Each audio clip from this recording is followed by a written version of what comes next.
Hello everyone, welcome to this session about RBGs and entropy new and old. Let me invite our first speaker, which is Stephan Mueller from atsec Information Security and John Kelsey from NIST and KU Leuven, who is remote. Thank you, Marcus. Yes, this is supposed to be a joint presentation between John Kelsey and me. Unfortunately, John is recovering and therefore cannot be physically present here at this conference.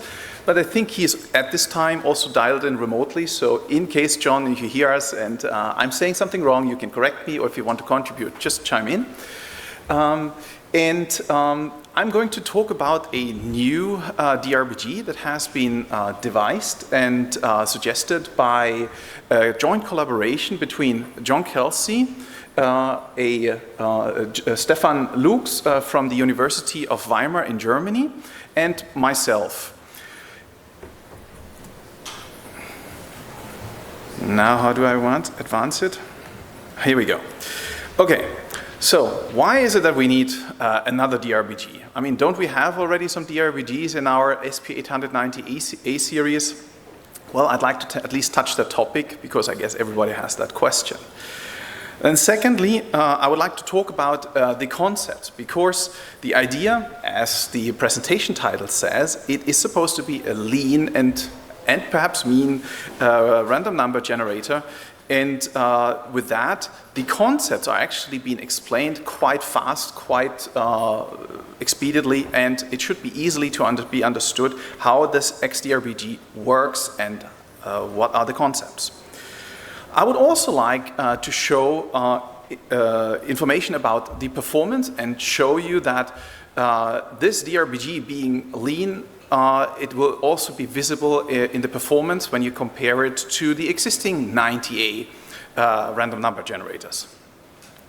Finally, I would like to give some information about future considerations with respect to the DRBG, and that at the end will conclude with just a reference to a reference implementation so that everybody can start, if somebody wants it, can start an implementation from, can look at an existing one and compare it whether the implementation matches. So with that, now the question, why is it that we need another DRBG? So what's wrong with the existing 90A DRBGs? Well, effectively, nothing is wrong with them. So they are all based on long-term available cryptographic primitives. It's AES, SHA-2, and HMAC SHA-2. But the issue is that the state management is a little bit more complex than perhaps you might want to, because none of these cryptographic primitives readily just generate a random bit string out of within that algorithm primitive itself. So if you use AES, you just get 128-bit blocks out of it. If you use a SHA-2, you get just 256-bit blocks out of it. If you use or 384 or 512. The same applies to HMAC SHA-2. So with that, your state management needs to contain more logic to ensure that you can use these primitives and create a pseudo-random bit string. Also, what I'd like to mention, and we will see it in one of the latter slides, is that the HMAC operation in itself is a very, call it expensive operation. That means it's very time consuming compared to the other primitives. And we will also see that the code size is relatively large due to just the point that the state management is a little bit more complex than it could be. And also I'd like to mention that using the terminology from Dan Bernstein, the fast key erasure concept is not being considered by the 90A DRBGs. Just to recap what that is, fast key erasure means that when you are about to generate a new bit stream that you want to output, before you output it, you already have generated your new internal state. If you compare that to the existing 90A DRBGs, the internal state is recomputed actually after you have output everything. So if something happens in the meantime, you are left, or you have already, or still a state that is used to calculate your current random numbers. And perhaps that might not be a good idea. And in essence, well, the world has moved on. Since then, we have new primitives. Perhaps some of those can be put to use in a DRBG. And that's exactly what we are considering. So, which primitive is that we are looking at? Well, it's an extensible output function. Just to recap, what is an extensible output function? Well, you give, this is a primitive where you give just some fixed value input, and from that, you can create an arbitrary long bit stream from it. The example, and which are based on a vetted algorithm or an approved FIPS 140 algorithm, are Keccak-based XOF functions. And we all know them. We have shake as one prime example. Building on shake, we have CShake. And building on it, we have KMAC, but only the XOF version of KMAC. And hopefully, in the not too far future, we might have even a second set of XOF or another XOF function that is an approved function based on the NIST lightweight cryptography. So let's hope that it's going to be standardized relatively soon, but we know which algorithm it is. It is ASCON. And ASCON defines an XOF in itself as well. Just for completeness reason, we are just talking about ASCON XOF, and if somebody knows it, there's also a second one, ASCON XOF A. This is not considered as part of this talk because its state has a reduced security strength, and therefore it is at this point not further considered. But that is just completeness reason. With that, what is the basic concept of the DRBG? It's relatively easy to be characterized, actually with just these two bullets. What you have a secret, whatever, your seed, call it your seed. You initialize an XOF function with just the secret. You basically insert it. You absorb it using the Keccak language. You absorb the seed into the state. And then from that internal state, you simply squeeze the amount of bits from that state that you have, that you want. And that is it. That is the random number generator, or that's the basic fundamental of the random number generator. And why does that work? Well, easily, it's easy. Look at SP800 185. It already says that the output of that XOF, at least the Keccak-based XOF, is behaving like a pseudo-random function. So it's pseudo-random in nature, just like what we want and what we need for a random number generator. And therefore, the output that is generated in step 2 is exactly our random number that should be able to be used directly as key material, for example. Now, to show you a little bit more pictures, because this concept is a little bit more involved, because we not only have, we have several steps. We have seeding, we have reseeding, and we have a generate operation. And this is depicted here in that picture. But before looking at that picture, let me just get some terminology straight.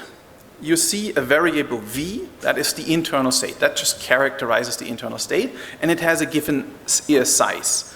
That size, let's just leave it at that, what the current size is, because there will be a table shown in one of the later slides that shows you what the size is going to be.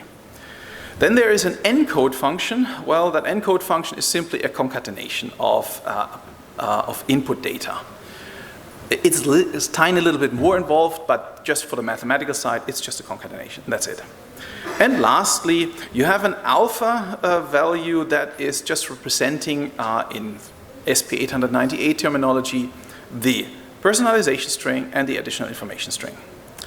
So now, how does it work? So if you look at the initial seeding, you get your seed.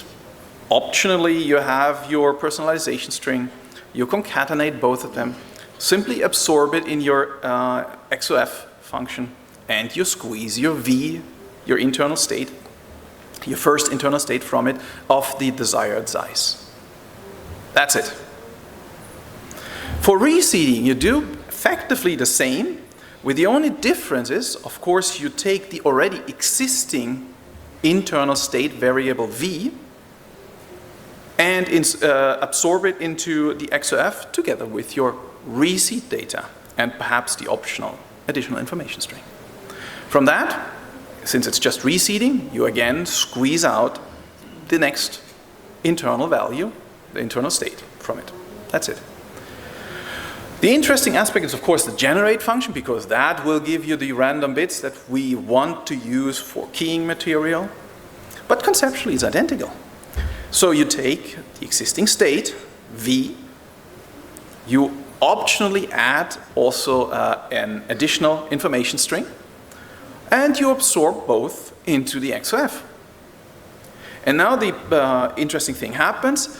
You generate the bit string, but the important thing is that the first V-lang bits are basically the value V that is used for the next, be it generate or reseeding step. So it's the internal state. So you update the internal state as a first thing.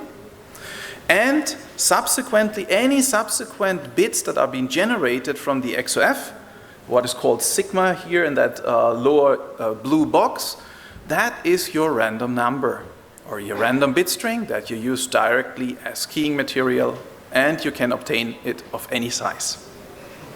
That is the whole concept, so nothing more to it. Now, instead of showing a picture, if somebody else likes a little bit or more the formulas, let's show them here. Again, seeding is simply the XOF operation of the encoded seed, and you want to simply obtain the V-sized output from that XOF. The reseed, same thing.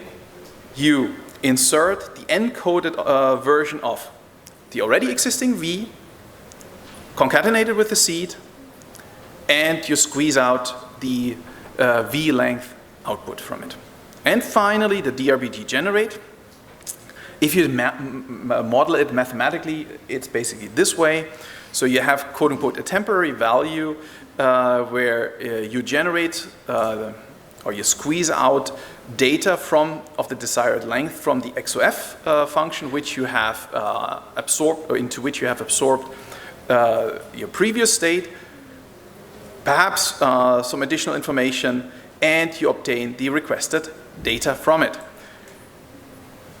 The first V-length bits is your new state V, and the remainder of it is your output. That's all. So with that, what kind of security claims do we have? And here you also see in the third column the actual size of that internal state variable V.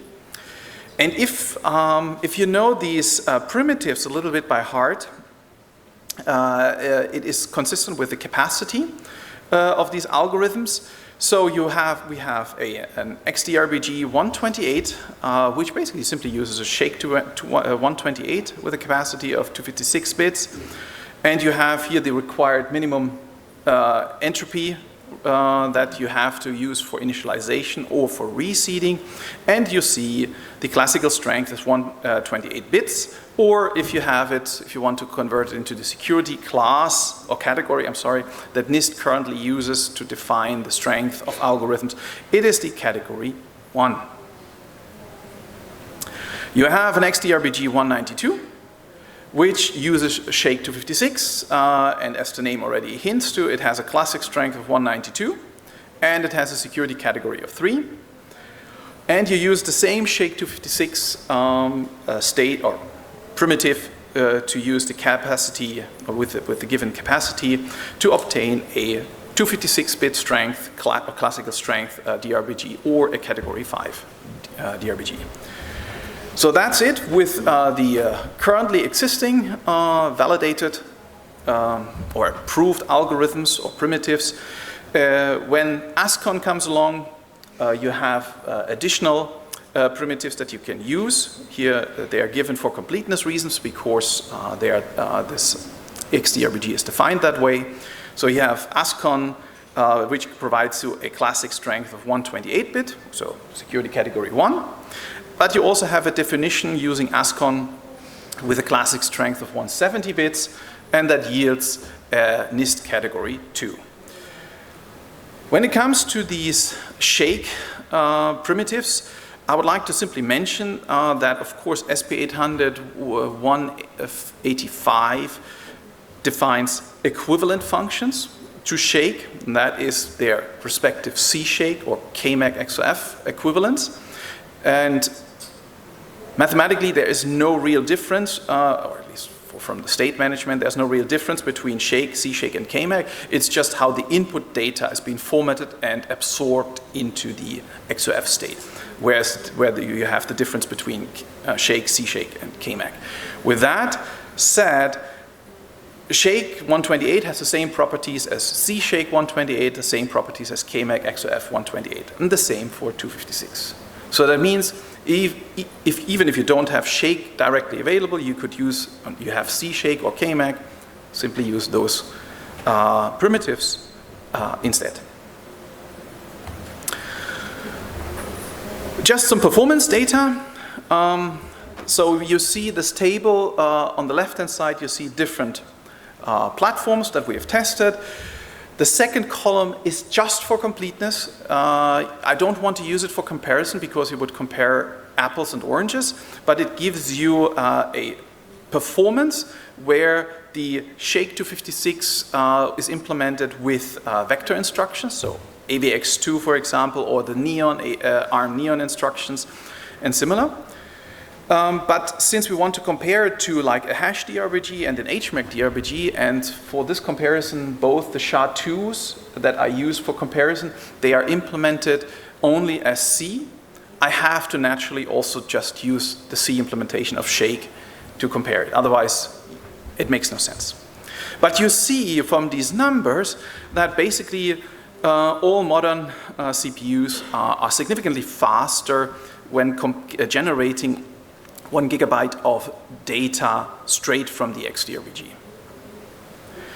Of course, if you look at the last two ones, that's different because there the issue is, of course, we use Ketchak. We know Ketchak is defined with 64-bit integers, or you have an array of 25 64-bit integers to maintain your Ketchak state.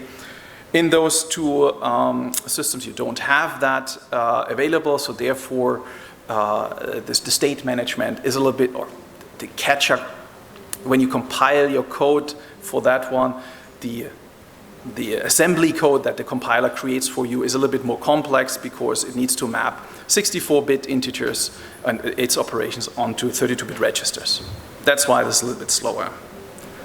But that's it. Now let's have a look at the code size.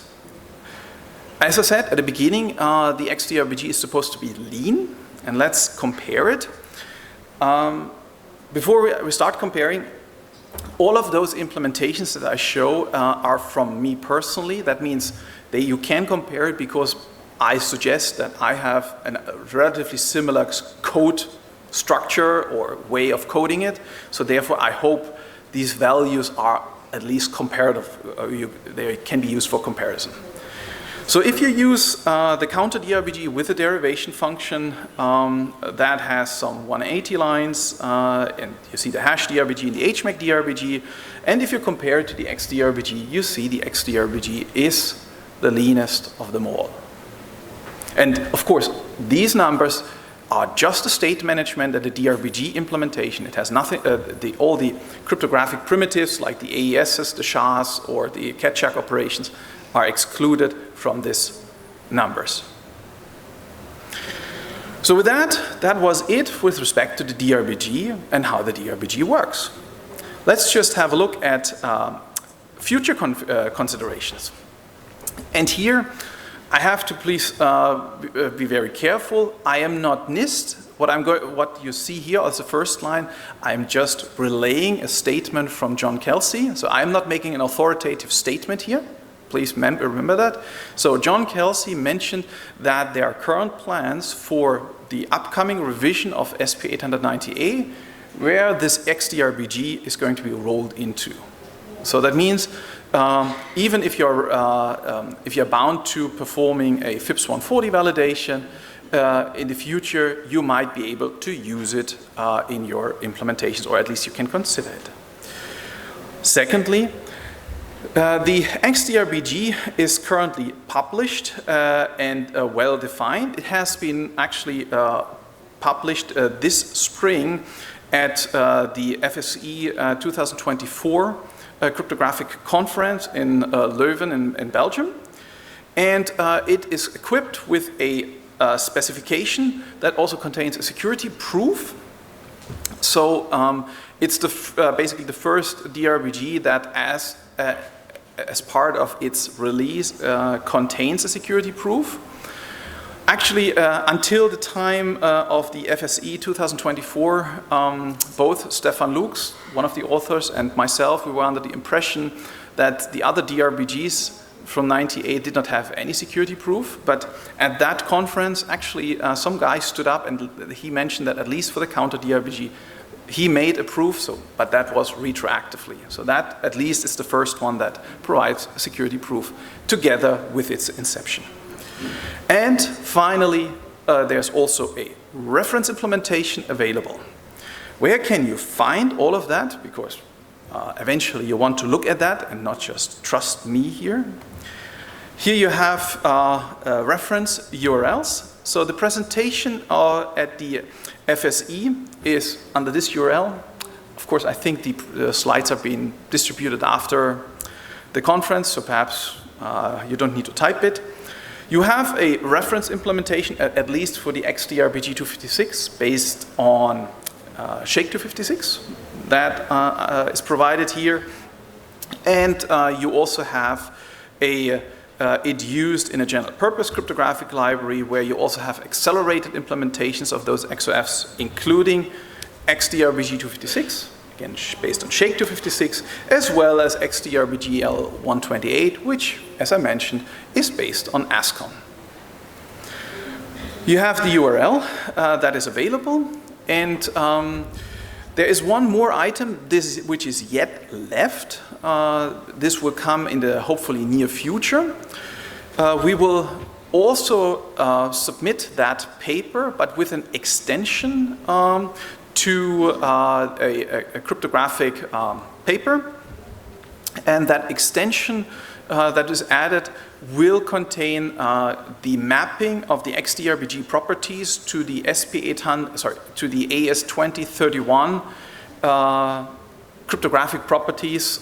If you've heard of it, this 9 tuple, the 2 4 tuples for seeding and reseeding. So the idea is that the XDRBG, including all its descriptions, are not only available for the NIST realm, but also for example, the European or BSI realm. But that is future, but it should not be off for too long, I hope. With that, as I said, it should be lean and mean. I would like to thank you very much, and if you have any questions, I would be happy to take them right now.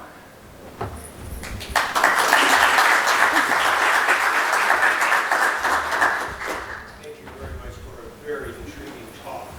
I'm curious, have you generated a petabyte of random values and gone in and done statistical analysis of how it behaves at the end versus the beginning, or would that be covered by your proof? First of all, that proof is based on the assumption that the used function are generating pseudo-random output in its very nature. Second, as part of the definition of Ketchak as well as ASCON, the proofs there demonstrate that the output of those XOF functions are pseudo-random in nature, which implies that the output that has been generated here are pseudo-random in nature as well. So that is basically that's the basis and the foundation of it. Thank you. Second question is, would it be fair to say that you and NIST would categorize this generation technique for the layperson as being computationally indistinguishable from true random bits? Correct. That is what the pseudo-random function is defined. Come see me, booth 305. I think I can use your stuff. Mm-hmm. Yeah. Okay. Thank you much. Stephan, if I can add. Yes, John. Specifically, we're making we did the proofs in a kind of a random oracle model. So we're assuming that the Zoff is behaving as a sort of ideal black box. Every time you give it a new input string, it gives you a random sequence of bits. And then based on that assumption, we can then show that an attacker who's interacting with the DRBG has no more than a really negligible chance of being able to tell whether he's seeing outputs from the DRBG or whether he's seeing perfect random bits flipped from a perfect fair coin, right? And that's sort of the definition of security you use. And that's sort of how you do in general with these. So we're not basing it on the assumption of a pseudo-random function, we're basing it on a random oracle assumption. That's probably only interesting to about 3 people in the audience, but those 3 people will care. So. Okay, thank you very much for the clarification, John. Thanks. Any additional questions?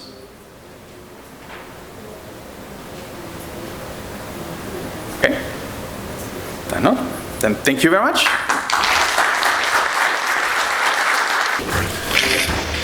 All right, welcome again for our panel. So I re-invite John Kelsey as a leader who is remote. As panelists, we have Stephan Mueller from atsec Information Security, and we have Werner Schindler for Bundesamt für Sicherheit in der Informationstechnik, otherwise known as BSI.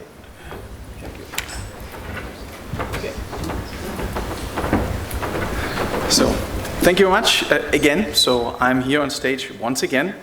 And I will be, this is going to be a panel. Unfortunately, we just have one physical panelist here, but the second one is going to be still virtual.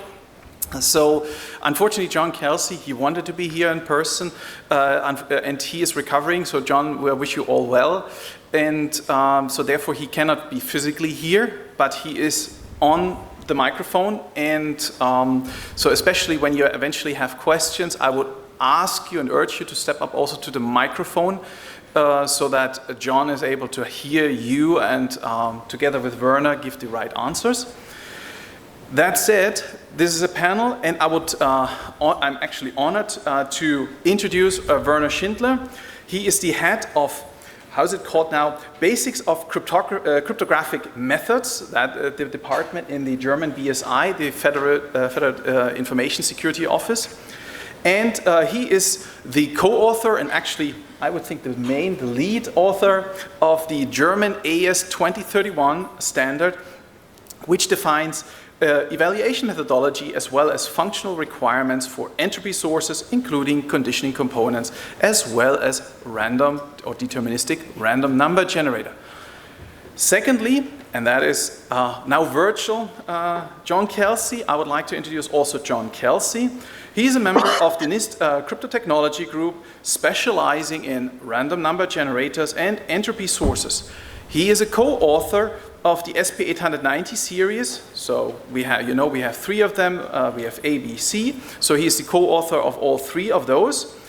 And with that, I would like to ask you, all of you, give him a warm welcome and give him a hand, please.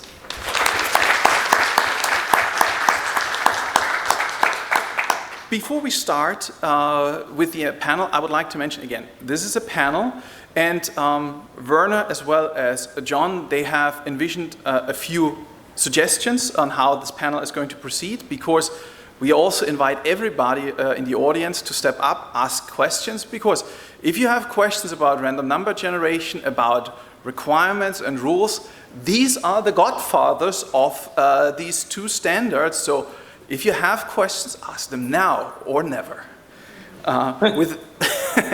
With that said, the idea is, or the schedule is going, or that we envision is, both Werner as well as John, they will give a very short introduction into each of those standards. That is followed by a short break where the audience, where everybody from you can ask questions. This is followed on by outlining from Werner and from John, outlining the harmonization efforts that are underway or that have been actually completed between the BSI and between NIST on the topic of random number generation and entropy sources. After that, again, there will be a short break where questions are going to be answered. If you have any, I hope you do. And lastly, there's going to be a session where some examples are shown if we have time. But again, we are welcoming any kind of comments. With that, I actually want to immediately hand over to John Kelsey for a short introduction into the SP890 series, and Werner is helping him, being his avatar. Okay, so we can go to the next slide, please. Okay, so as I was introduced, I'm John Kelsey. Sorry not to be there. I got COVID, which seems like I'm 4 years out of date from everybody, but I got COVID and was fairly ill, and I wasn't sure I was going to make it, so I had to cancel out. I really appreciate you guys, the ICMC organizers, setting up a chance for me to be here over Zoom for this part of the session as well. So I want to talk about 890. Kind of an overview. I think most people here are fairly familiar with it. Basically, 890 consists of these three parts, two parts that are fairly old and one part that's coming out now. The original work was done on deterministic random bit generators. So Stephan just gave a talk about a new DRBG that I, and Stephan Lukes designed. There's also then this section on entropy sources, 90B, that came out a few years ago, and then 90C is sort of the plumbing to put them all together and figure out how to get something useful out of them. So go ahead to the next slide. To slide 2. Okay, so the first thing is a DRBG. This is the little box on the right. Okay, DRBG, the thing about it is it's a deterministic cryptographic algorithm.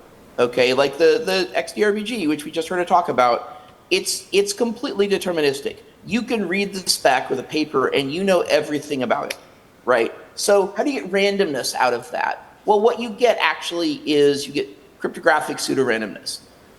You start out by giving it a seed, a starting value that an attacker has a very low chance of being able to guess. And then if the attacker can't guess that seed, then he can't tell the difference between the outputs from this DRBG, this algorithm, this cryptographic algorithm, and some ideal perfect sequence of random bits like a person flipping a fair coin. So the security definition you want to think of here is an attacker is looking at either perfect random bits or the DRBG, and he has no way to tell the difference. And if you have that security definition, then everything else is a lot easier. So a DRBG is this deterministic cryptographic algorithm. It's always based on something else like a hash function or block cipher or now a Zoff. It has a fixed security strength. It has to be given a seed from somewhere, and that seed has to be non-deterministic and unpredictable because everything else about the DRBG is totally predictable. You can just read the spec. Okay, we're revising 90A again, but we've done many revisions of 90A. So next slide. So the second part of the puzzle for 890 is the entropy source. And the entropy source has a lot of pieces. I think this diagram shows the conditioning function, doesn't show the health test, which it should. But the basic idea is there's some non-deterministic process, right? We have to have some non-deterministic thing, something that can't be predicted by an attacker. And then that thing, we're going to somehow harvest the unpredictability out of it and produce an output string that has a guaranteed amount of min entropy. Min entropy is just another way of kind of measuring how hard it would be for an attacker to guess that string. So, for example, I might need a string with 192 bits of min entropy to seed my DRBG, and that means there should never be any attacker who could guess that string with less than 2 to the 192 work on average, right? You should expect to do 2 to the 192 guesses. So an entropy source, it always ultimately relies on some underlying noise source, and then the entropy source has other deterministic components. And the underlying noise source could be physical or non-physical, right? The classic example of a physical noise source is a ring oscillator design. Think of like an elementary ring oscillator design, so one oscillator sampling the other. A classic example of a non-physical source is something like dev-random, where you're looking at the high-speed counter on the processor each time an interrupt is serviced. Okay, that's a good example of a non-physical source. In the physical case, you maybe have a better understanding, you can model it better, but in both cases, you believe there's something really unpredictable happening, something that no attacker could model and predict. And that's where you get the idea of getting this output string with guaranteed min entropy. And then next slide. So 90C is the thing that we're working on right now. It's out for what we think is the final round of public comment. And this is basically how you plumb these things together. You take an entropy source, take a DRBG, and you make a full random bit generator that you can use. Now, when 90C comes out, it's going to impose some more requirements on people because previously, you had to comply with 90A and 90B, have a DRBG that was approved and an entropy source that was validated, and then you could kind of pipe them together however you wanted. And now we're putting more restrictions on it. So we have 4 classes, 4 RBG constructions. These correspond pretty closely to AS 2031 functionality classes. And they're basically a DRBG that's seeded from outside, so you squirt the seed in once, and then it lives forever on that. A DRBG with an entropy source just reseeds it periodically. And then there's RBG3, which is the same thing as RBG2, but you put more entropy in than you get out, so you get full entropy output. There are a couple of weight constructions for doing that. And then there's RBGC, which is the chains and trees of RBGs. That's really the core of what you see in 90C. So go to the next slide, please. So like I said, 90C imposes some new requirements for FIPS module validation. We had a draft previously which had the first 3 constructions. So it didn't include the thing where you chain DRBGs to seed each other, to seed one DRBG seeding another. And the feedback we got from that was a lot of people pointing out that for modern software platforms, you pretty much can't do random number generation in any sensible way without allowing for these chains and trees of RBGs. And so we had to update it. That's why we had to go for one more update in a major public comment period. The public comment period is closing really soon, September 30th. I really urge you to look at the current draft of 90C. If you see something that's going to just cause huge problems, now is the chance to get that feedback in, because we're planning to finalize it as soon as we can after we get the public comments in. Also, the CMUF working group on entropy source, on entropy, they're doing a lot of work on coming up with comments. So getting involved with them is a really good way of getting your comments heard and also hearing other people and maybe shaping them in a good way. But if you just send us public comments, we'll listen and we'll try to address them. So next slide. So just to wrap up, I've been working on random number generators for NIST since 2003, which has been a little while. I feel kind of old. And we've got a long history here. 90C is the kind of the final element of the trilogy. We're actually going back and revising 90A. We'll revise 90B in the future to probably require more. Our plan is to require physical entropy sources to have a stochastic model, for example. But right now, 90C, the comment period ends very soon, and this is your last chance to get in on that and let us know if there's something that's going to cause you major problems. And that's it. So I'll hand it back to Werner now. Thank you.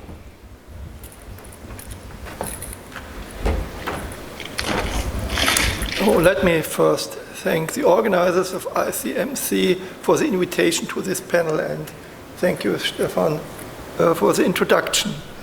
In the last ICMCs, I gave some updates on the current state of AS 2031, and today I start the presentation with good news.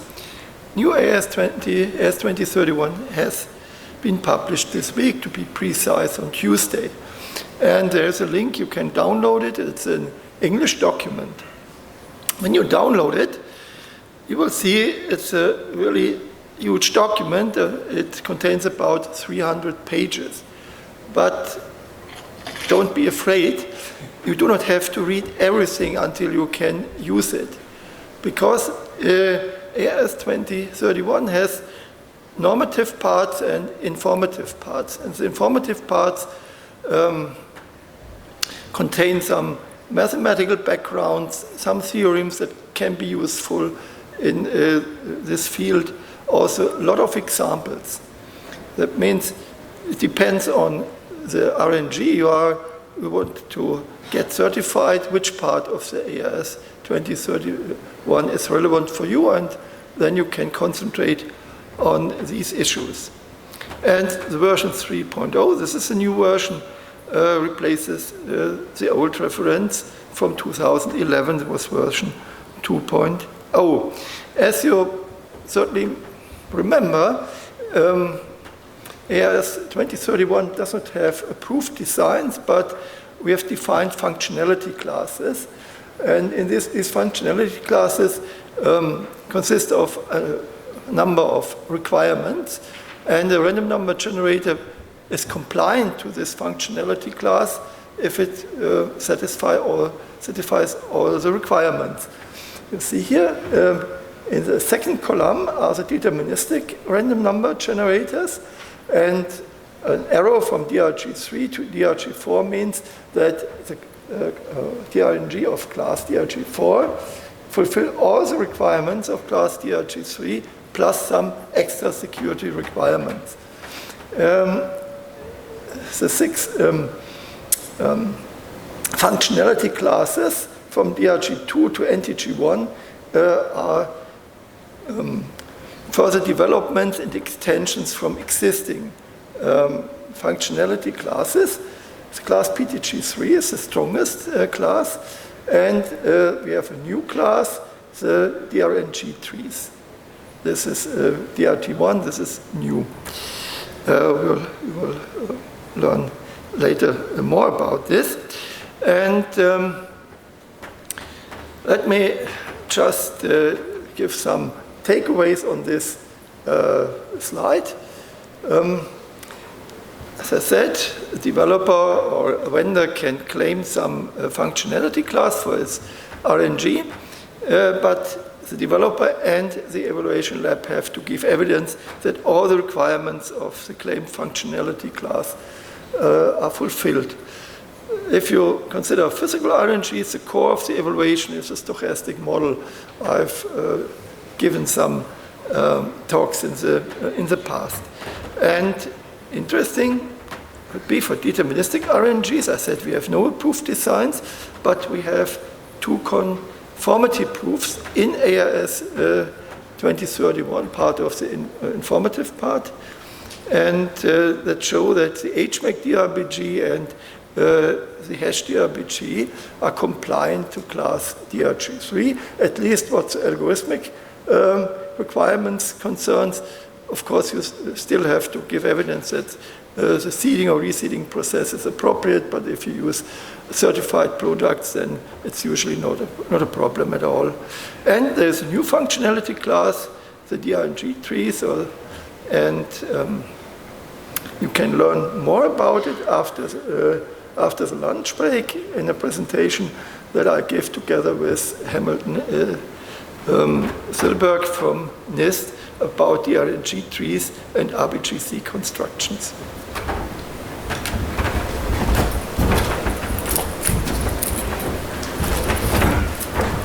Thank you very much, Werner. Thank you very much, John, for the informative introduction.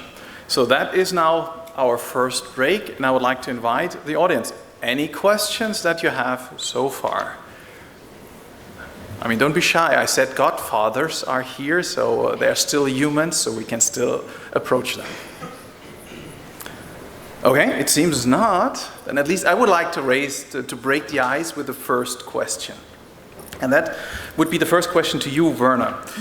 Considering that AES 2031 version 3.0 is now out, could you please give us some idea about the conversion of from the old version 2.0 to the version 3.0 if I want to use it as part of a validation? What kind of requirements are placed by BSI, on vendors when they approach you now and they say, I have, for example, I've complied with the old one, by when do I have to comply with the new version? What is going to be like the envisioned transition?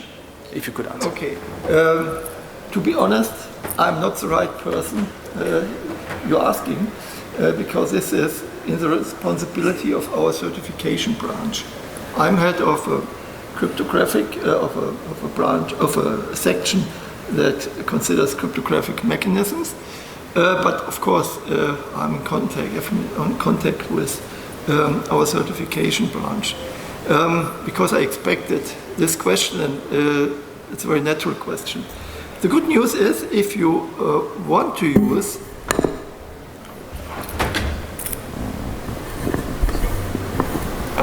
thank you. The good news is, if you want to use the new version of AS 2031, you can do it immediately, just from now.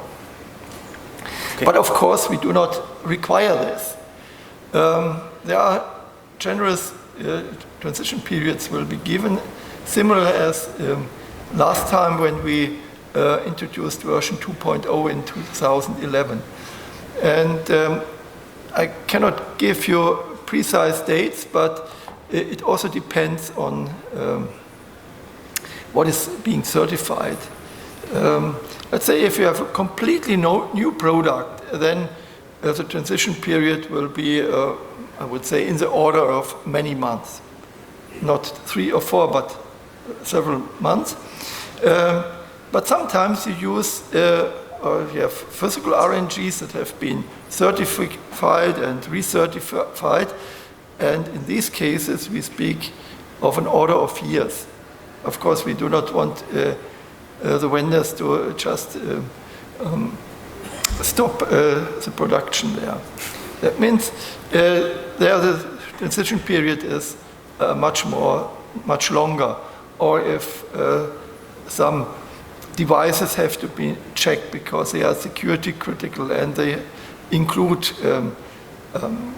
also random number generators, also then the period will be much longer. But we think that the vendors, the developers are interested in using the new one because this gives more possibilities, and we will come to that issue later. Though that, if possible, I think it's a good idea to switch relatively fast if you can, but if not, you will have some time, depending on the device. It's software, it's hardware. For hardware, the transition periods will be longer. Okay, thank you very much. And Josh, you were just stood up. Please go ahead.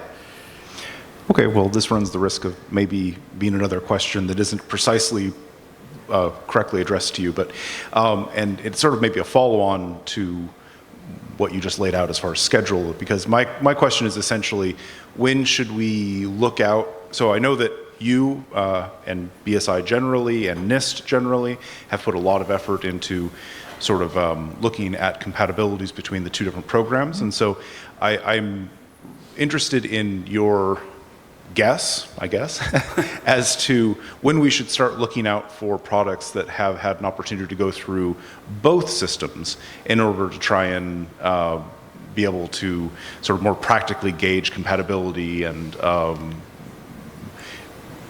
any sort of rough spots that people run into. So when could we look out for such a thing? We will tell a lot more about harmonization and the collaboration, and maybe I would propose that I answer the questions in the second question break, because then you know more facts about that. But I can say I hope that this point in time will be soon, better sooner than later. Thank you. Okay. Please, go ahead.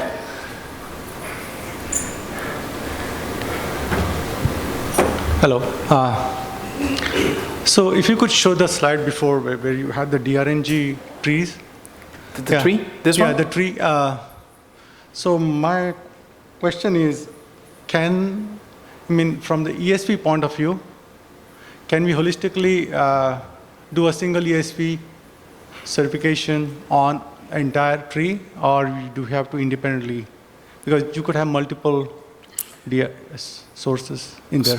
Just to clarify, you're talking about the DRBG trees? No, or the entropy sources also that are there, right? One source could. Okay, so you're asking if you have one ESV certificate, is it applicable for the BSI realm, or? No, it's not only BSI. This is more specific to NIST okay. side. Then John, please, could you take that? Right. So if I understand correctly, what I think you're asking is you have an entropy source from that you have an ESV certificate on, and then you're trying to construct a tree, a DRBG tree Yes. out of that, following the RBGC construction in 90C. So yes, you can use the entropy source validation as part of that. You have to have your initial seed source, which will either require you to take that entropy source, and if it's not a full entropy source, you might have to externally condition it to get it to be a full entropy source, or you would use that in an RBG2 construction to give you your initial seed source, because the initial seed source in the in RBGC is always giving you random looking, like ideal random looking bits.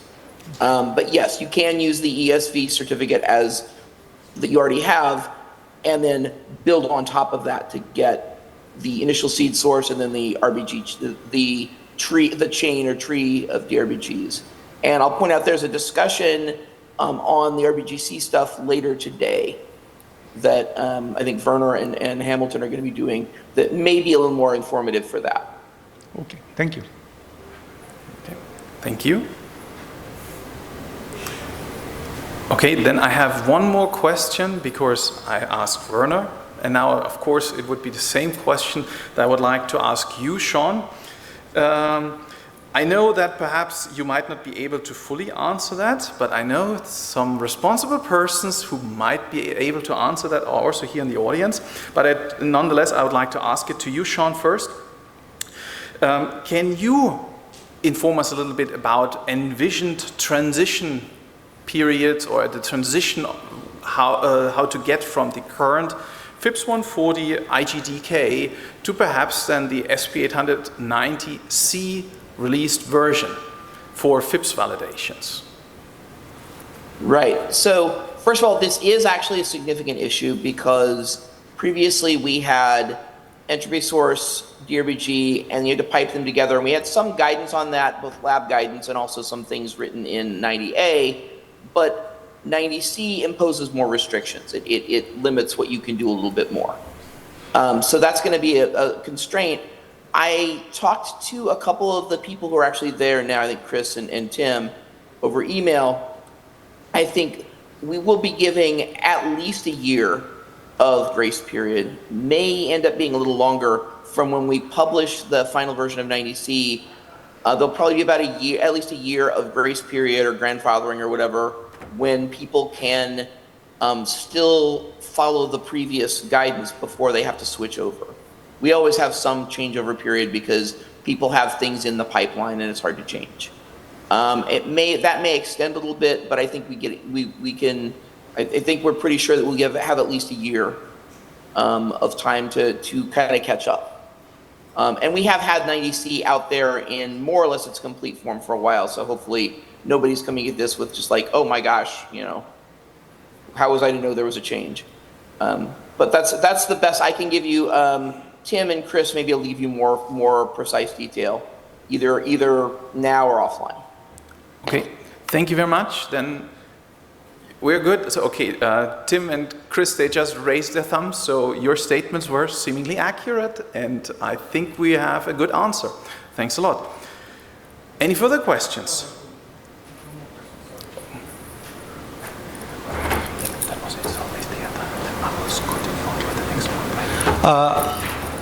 I want to ask about SHA-1 as a hash used in the hashdf function. Since SHA-1 has already been broken, is there a change going to be made in the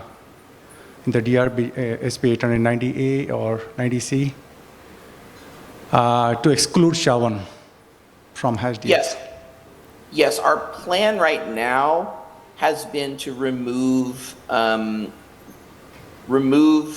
support for SHA-1 in 90A. I think we also removed it in 90C, although I remember we went back and forth on that.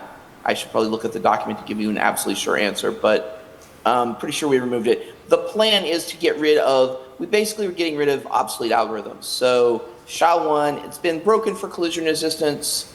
A lot of people in a lot of applications with both MD5 and SHA-1 convinced themselves that it was okay because a collision attack didn't directly apply, and then some clever person came along and found a way that it did, and they had an attack.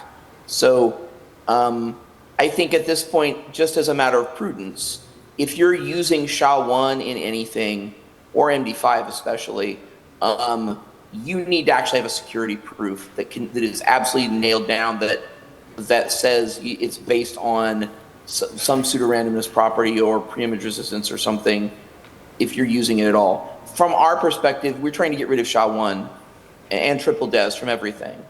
That both is a security level issue, because we're trying to not have 80-bit security level, and also the fact that it was broken several years ago. So we're trying to get rid of it. So we're planning to not have it in 90A. I think we removed it from 90C, but we may have found ourselves forced to allow some older things to keep it for a while. But basically, it's, we're trying to get everybody to stop using SHA-1. So I don't think it will be. There won't be any triple DES, and I don't believe there'll be any SHA-1 in 90A when we revise it. Okay, thank you. Okay, then I would like to ask, this is the last question, then we would like to continue on, and we have another session or break for questions. Thank you. Apologies if this is more appropriate for the later 90C presentation, but one comment we plan on submitting is about the DRBG chain reseeding, which requires that you use a sibling of the initial root DRBG.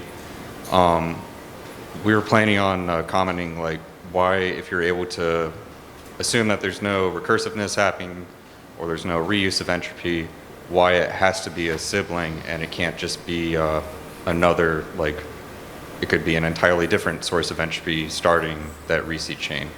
Has that been considered at all, or is this sort of a new concern? Well, I can answer from my perspective, and Werner may have some other ideas, because we've done a lot of work together on this.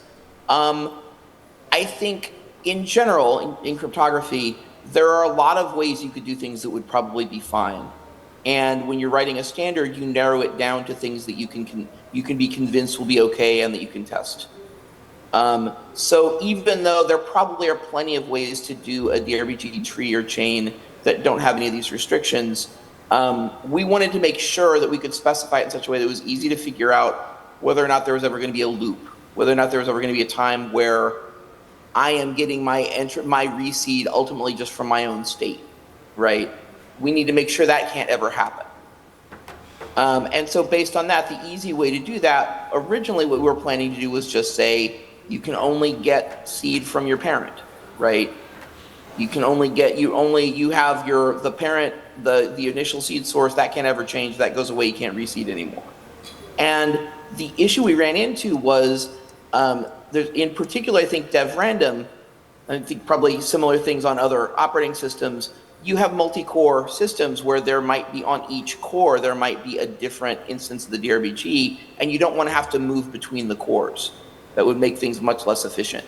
And that's where we said, okay, well, a sibling, so you have equal height tree, and then you're going to reseed maybe from a sibling because you might get moved over to a different core and then be talking to a different DRBG. That should be acceptable. But we're trying to limit things to make sure that there's not some way that somebody screws up the design and ends up with a loop.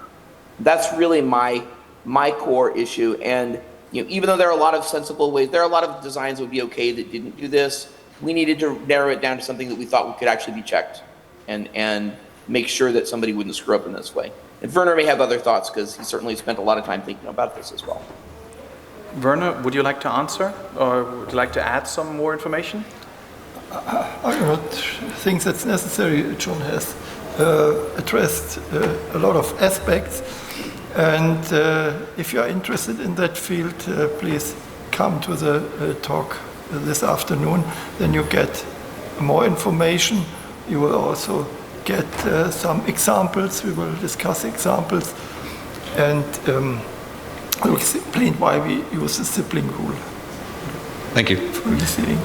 Okay, thank you very much for the questions. I would like to suggest that we move on. Again, there will be another question time later on. So the next part will be covering the topic of harmonization. And you would be, Werner, you would be the avatar from John. Okay. I'm already used to it. Okay, so I wanted to talk about the NIST BSI collaboration from the NIST side. I'll say up front, this has been immensely helpful to us, immensely fruitful. I hope that we are improving both standards. We've certainly improved 890 from this interaction, and I hope we've also had a positive impact on AS 2031. So this started out, we really started this collaboration sometime in 2016 to 2018. We were beginning to set up 890B. We were trying to write it. We spent a lot of time on it. One problem we had is we didn't really have quite the right set of expertise in-house. In particular, looking at hardware RNGs, I am a computer scientist. Circuits and thermal noise and stuff's a little scary. So we're working on this, and at the time we're working on this, we publish our initial draft, and BSI gives us some really high-quality, in-depth comments. They've been doing these entropy source evaluations at this point for like 10 to 15 years. And so they give us a lot of feedback. We talked to them for a while. They actually came out, like Werner and I think Matthias Paul came out and basically spent a week kind of teaching us what we needed to know, explaining things to us, discussing what we were planning and where they thought there were going to be pitfalls and things that were going to come up. And we just got this huge benefit from this sort of, week-long graduate seminar on running an entropy source validation, building and running entropy source validation. That was the place where the collaboration really started. And it was just this immense gift of time and expertise to us. So next slide. So we've continued working together since then, trying to align the requirements where we can. And I want to say this isn't always easy. Our processes are really different. FIPS validation is a compliance standard. The goal is to have if things are working right, you'd like every lab to come to the same answer. The resources for doing entropy source validations are more limited, especially early on. We didn't know we were going to have to set up a whole separate ESV program.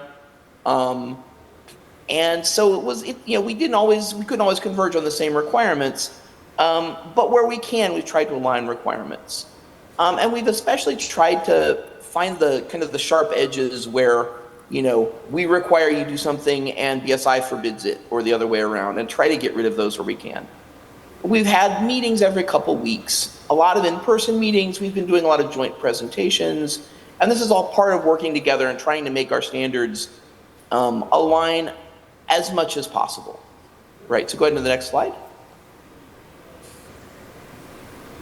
So over the last couple of years, BSI has been working on updating AS 2031, this major decade, like once a decade revision. We've been working on finalizing 90C, and this has been a really useful thing because we could avoid some conflicts in our standards from the beginning.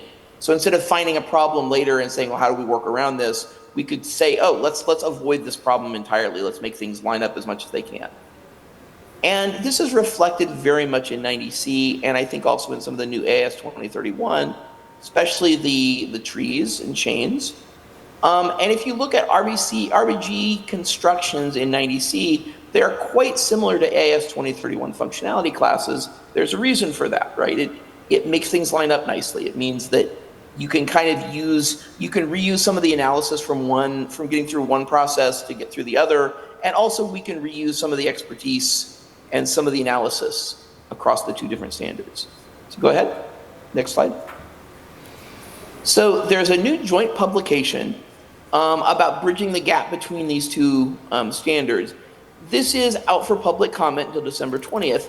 And the goal of this document is really, the target audience is really vendors who are trying to build something that will comply with both standards. So you'd like to build a product and get it validated under AS 2031, so you could sell it in Germany and maybe in France, other parts of Europe, and also get it through 890 through FIPS validation, so you can sell it to the US government and US and Canada. And I think there are parallel programs in other countries as well. And so that's sort of the goal of this, is to help people get through both programs at once, to be able to understand what's going on in the two standards where our language is a little different and bridge the gap between those. So that's out for public comment until December 20th. We'd love any feedback people have. And really the goal of this is a NISTer, which is kind of like a white paper. The whole goal is for this to be useful information. It's sort of a big informative document. There's nothing normative here. There's no rules. We're trying to help give a tutorial, give explanations so that people who are trying to do this hard thing of getting through two not perfectly compatible standards can do it and can have some success and maybe not have to redo a lot of work to get through one program or the other. So next slide. So this is just the public comment period for this. And go ahead into the next slide. So just to wrap up, we've been doing this ongoing collaboration since 2016. It started with us getting a huge amount of help from them on entropy source requirements in 90B. We've been working extensively with them to harmonize requirements so that 90C and the revised AS 2031 have as few speed bumps between them as possible for people trying to comply with both. They are very different standards. They're living in different processes. They can't be perfectly aligned. We have some places where we disagree on what the right requirements are, but as much as possible, we've tried to harmonize, and we're certainly planning to continue this collaboration in the future. I think it's been very fruitful. That's, again, the document is up for public comment until December 20th. This is distinct from the 90C document, which is up for public comment only for like another week or so, week and a half. And we'd love public comment on any of these, but probably do 90C first because that's the deadline sooner. So that's it for me. So I'll hand it over to Werner. Thank you very much, John. Yes, and Werner will give the same from the BSI side. As you just have heard, our collaboration has been lasting already for 8 years. The collaboration was very fruitful. It was a lot of work, but it was also fun. And we will certainly continue the collaboration between NIST and BSI in the future. A central problem we identified is, or a central issue, is that vendors that are selling products in both markets, let's say in the US and in the European market, we wanted to save them from the necessity to design two designs, one for the US market, one for Europe. That means this was a central goal of the harmonization. And also we wanted to get rid of, I would say, false friends in the terminology, having the same term but with different meanings in both schemes. This is always a little bit risky if things of that type occur. And of course, as you know, SB 890C and AS 2031 have been issued almost at the same time. 90C in July, AS 2031 in September. And we were all the time collaborating. That means there we tried to make the obstacles or the burdens for the vendors as small as possible. And to become a little bit more concrete, in the joint document, John has already mentioned it, we wanted to compare, or we compared functionality classes with RBG constructions. And if you look at this table, you see, for instance, the first line, DRG3 and RBG1. That does not mean that a deterministic RNG that is compliant to functionality class DRG3 is automatically also an RBG1 construction. But if you have a DRG3 compliant RNG, then you have to fulfill some additional requirements. And if you do so, then you could also let it validate as an RBG1. And vice versa, if you have a validated RBG1 construction, if you consider some additional requirements, you can get it certified as a DRG3. And at that point, I wanted to come back to Tim's question. Let's say BSI and NIST, we have done our homework, because a vendor can just look in the joint document, and there are comparisons, and then there are it's explained what they additionally have to do. If time permits, after the next question section, we will show it a little bit more concrete when we compare the classes PDG3 and RBG3RS, which are the strongest classes, and also the class DRT1 with the RBGC construction. Let me once again come back to the new joint publication between NIST and BSI. John already mentioned a lot of benefits, and there are two benefits more. There's a short overview over the program requirements or relation to the common criteria. But more interesting, and from my point at least, more interesting and more relevant is a comparison of the terminology in AS20 and in 890. There's a large list, and it's also marked, are the meanings the same or essentially the same? Are there differences? And or some terms only occur in AS2031 and in 890. Yes, but Tim, I guess you wanted to hear a number of years. I would say, I would hope that within the next 2 years, vendors have the same, have one design that is compliant to the class DRG3 and also to RBG1 or to the other correspondences in the table PDG3, RBG3RS. This is a guess. I cannot prove it. We can discuss about it in 2 years. It's a guess and a hope.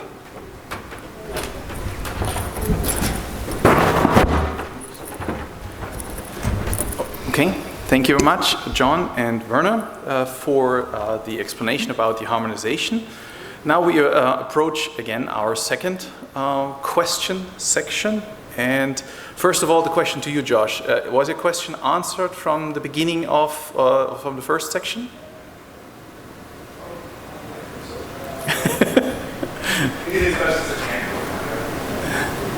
Okay, but go ahead with your second question or next question. So on slide 18, there was a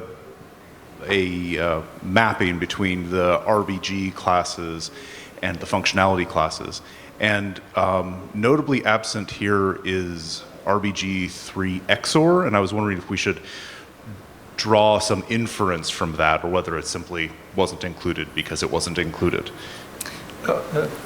Please, Werner. Okay. Yes, there is no direct partner in AS2031, and also for the class DRG2, there is no partner in the constructions.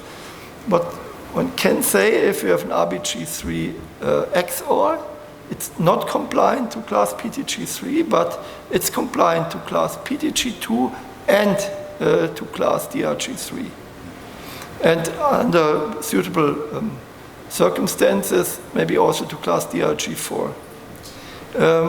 For that reason, this is explained in the document, but there is no real partner for that.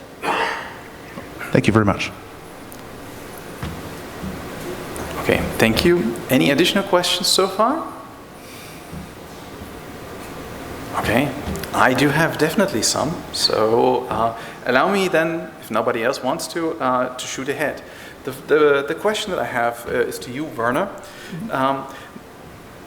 we have heard about the harmonization effect, harmonization efforts. So I would like to put it to the test, quote unquote. So let's assume I'm a vendor, or I'm a lab and I have a vendor who has an ESV certificate for one of the classes, according to 90C. Let's assume everything is there, a 90C is there, ESV certificate is there, we have the DRBG vetted, and everything is good.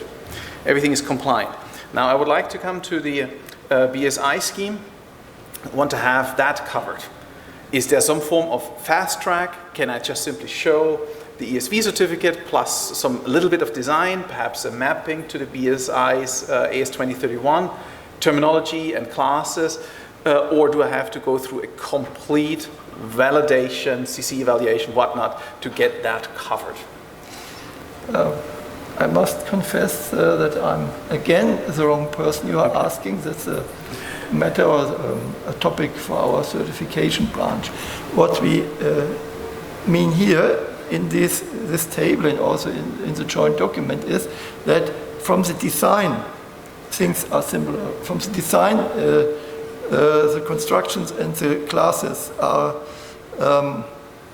partners, more or less. But this does not say that results from criteria certification would be automatically accepted in the NIST validation scheme and vice versa. Okay. We just said, okay, if you can go for both, you have one design and maybe you have to undergo 2 evaluations or validation processes, but you will be successful. This is what we said here. What you mean is, what you addressed is a step further. I think it would be an interesting step, but I'm not the right person for that. Okay, thank you very much. But at least it's good that from the design point of view, one design would be sufficient. But I would like to at least also raise the same question to John. I know you are just from the NIST CT group. You might not be able to fully answer just like Werner, but I'd like to just raise that question nonetheless, because I guess some vendors have similar kind of questions.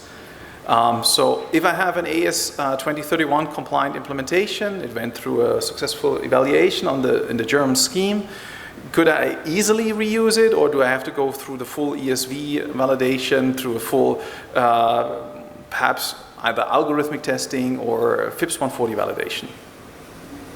I am sure you'd have to go through some evaluation.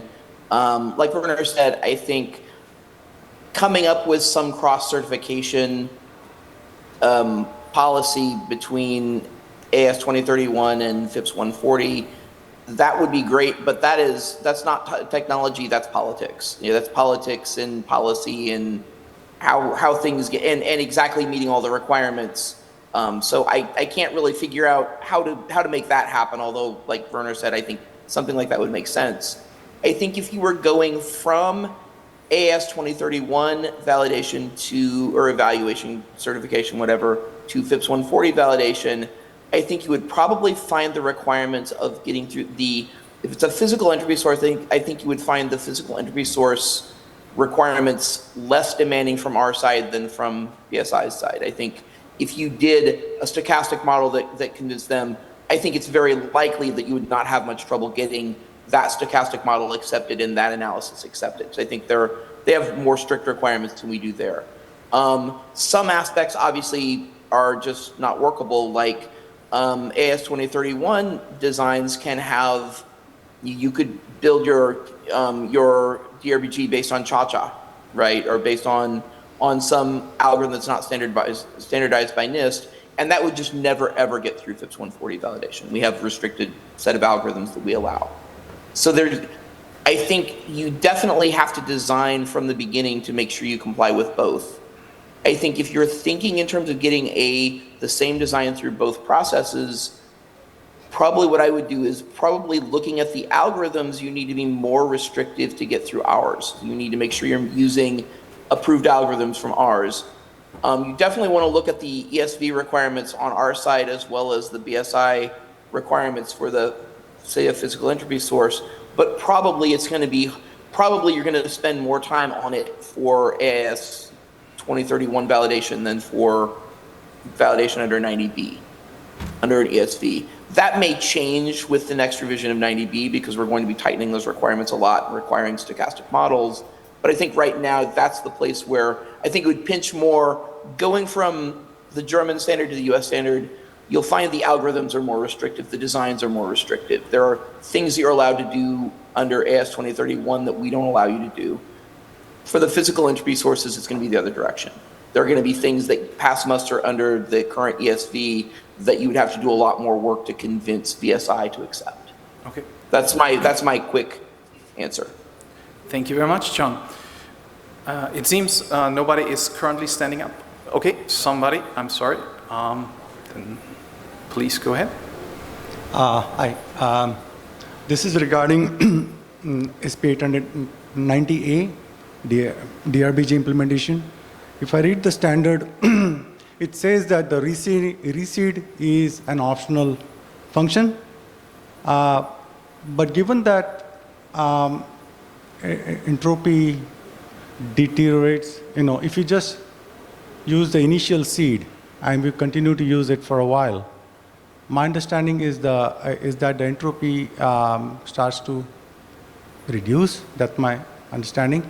So in that, if that is the situation, then why isn't reseed made mandatory after a certain number of bits usage, you can say? Since this is 98, John, you want to take that? Yeah, there are a couple of different things going on here. The first thing is when you seed a DRBG, right? So let's say I put 256 bits of min entropy, a string that no attacker could possibly guess with less than 2 to the 256 work on average. I put that in to seed my DRBG, and then I start generating outputs.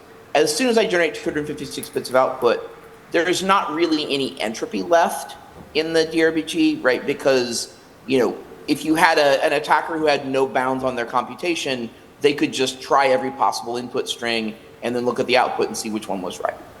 Okay? So if you're in the sort of the world of information theoretic security, there's no more entropy after those first 256 bits. What I think you might be thinking about here, there's a sort of a theoretical way that you lose security over time with a DRBG, which is it's a sort of a random, when you have a random mapping and you iterate it, you end up in a smaller and smaller space over time. For the sizes of states that we use in the DRBGs in 890, this is not ever going to be a practical issue if you're, in our original analysis in 890, we assumed that nobody would ever generate more than like 2 to the 64 output bits, right? And if you're not generating more than that, you're not going to spiral down enough that you're in a low security state, that you're in a restricted space of possible states that would be exploitable. The other issue and the practical issue with not reseeding is just that there's always a possibility of some sort of leakage. In particular, this is an issue with AIS counter DRBG, because if you allow very long outputs and there is any way to do a side channel attack, for example, there are real world attacks where people have done side channel attacks on unprotected AES implementations, like power analysis attacks, and you're using the same key to encrypt a whole bunch of values. If this AES implementation is not protected, you're going to be able to get enough information out of that to learn the key, and then the security's all gone. If you have an implementation that has like the timing side channel, there were real world instances of that as well. I think Nadia Henninger and some of her students had a paper on that.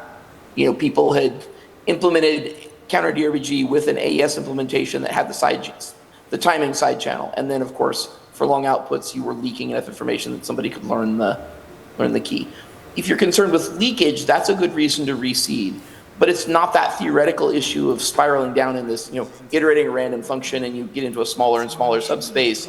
It's the issue of there might be a compromise and you want to recover from the compromise. For that, it's nice, in security terms, it's good to reseed as often as you can. The issue is just whether we require it or not. And like in the current 90C, we don't require that you be able to reseed at a particular pace, but this is actually an explicit question we asked in 90C, and we're hoping to get feedback.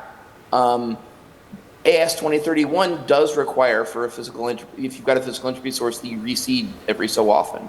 And we've considered doing that. We asked for public comment to decide whether it would make sense to do that or not. So I hope that answers your question.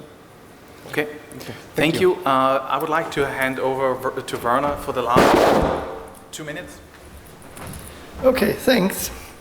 I promised a comparison between functionality classes and RBGC constructions, and due to the time trouble we have, I only discuss the PTG3. And on the left figure, you see a typical PTG3 construction. There is a core RNG, a physical RNG, belonging to class PTG2, and generating so-called intermediate random numbers, and they are input in the post-processing algorithm, which is viewed alone, a deterministic RNG. It can be done by reseeding or by high entropy additional input.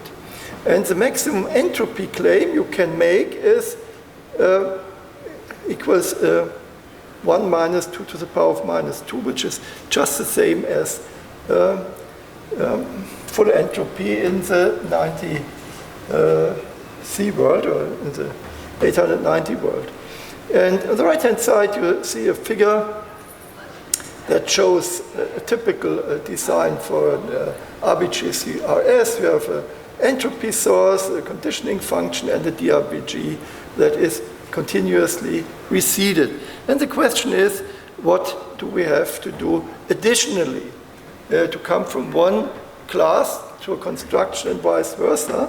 And you see, okay, if you come from the AS 2031, you should not select any DRBG compliant deterministic RNG, but an approved design. And fresh entropy can only be inserted by reseeding. You need some min entropy, the maximum min entropy claim. You have to consider the on-demand and continuous test prescribed by 90B, and known answer tests for the deterministic parts. And of course, the entropy source, or the so PTG2 should pass the 90B predictors and tests. Vice versa, if you start with an RBG3RS, there's one design criteria. You need time locally, stationarily distributed raw random numbers, and all the other requirements are requirements on evaluation on proofs. You need a stochastic model. You have to verify that the online tests and the total failure tests are effective. We have no standard tests. They should be tailored to the concrete design, to the stochastic model. And of course, you have to show that the post-processing algorithm fulfills the requirements of class DRG3, but this is waived for the HDRBG and for the HMAC DRBG because there are conformity proofs in AS 2031. Unfortunately, we have to stop here. John would have, otherwise would have explained the differences between the DRG trees and RBGC constructions. The differences there are even much smaller because we designed the functionality class and the RBG construction from the scratch, and we had a strong collaboration. Thank you for your attention. Yes, and thank you. I suggest going to the last slide, because we have the last slide. We have tags and everything. Just going down 2 or 3 more slides. There we go. The thanks slide. Yeah, there we go. Okay. Okay. Then thank you very much, Werner. Thank you very much, Sean, for the informative talk. And now lunchtime. All right. Goodbye, everybody.